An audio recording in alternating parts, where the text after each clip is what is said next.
sekalian yang dirahmati Allah Subhanahu wa taala. Kemudian prinsip yang keenam, mendahulukan amal yang lebih besar manfaatnya. Khairun nasi anfa'uhum linnas. Manfaatnya. Amal kita ini bermanfaat nggak? Banyak manfaatnya nggak? Atau jangan sampai malah justru mudarat yang lebih besar.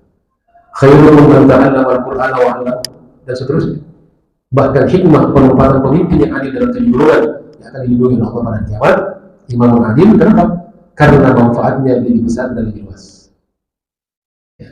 Pertama imam adil, kemudian ada 6 golongan masyarakat setelah itu, kata ulama, penempatan pemimpin yang adil paling pertama, karena munculnya 6 golongan orang-orang baik di masyarakat itu sangat ditentukan pada adanya pemimpin yang adil. Karena dialah yang menentukan nanti kebijakan aturan. Kemudian jemaah sekalian, yang terakhir yang ketujuh, mendahulukan usul atau prinsip sebelum furu atau zaman. Jangan sibuk dengan furu dan mengabaikan usul. Hal-hal yang bahkan semua hal jadikan usul. Sehingga setiap ada orang berbeda dan orang berbeda. Yang ini diikuti semua pendapatnya karena semua persoalan dianggap sebagai usul. Padahal dalam agama ini ada yang bersifat prinsip, ada yang bersifat furu yang bisa berubah, bisa kita berbeda. Dan bukan kita dua yang berbeda, ulama-ulama dulu sampai pada saat tadi berbeda. Lalu kita sekarang nggak berbeda, yang berbeda musuh juga. Nah, kita belajar agama dari mana? Jangan-jangan bukan nyambung kepada baginda Rasulullah SAW dan para sahabatnya. Mendahulukan yang tidak berubah dan paling berubah. Ada hal yang berubah. Makanya Imam Syafi'i itu ketika tinggal di Irak dan ketika pindah ke Mesir, ada fatwa yang berbeda. Karena fatwa-fatwa ini ada yang sangat tergantung pada illat. Makanya ada kaidah mengatakan al-hukmu yadullu ma'ana illati wujudan wa adaman. Hukum itu tergantung pada illat, sebab hukum itu. Kalau tidak ada sebab, tidak ada hukum.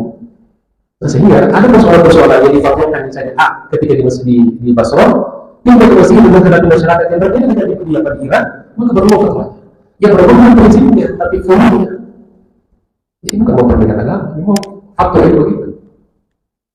Bisa berubah tergantung pada illat konsideran hukum yang ada di tengah-tengah masyarakat. Riba, nah ini, jadi riba itu mutlak dia haram. Yang didiskusikan ulama itu tentang gula bang, itu berbeda ulama. Ya. Jadi ada sebagian orang pokoknya gula bang itu mutlak riba.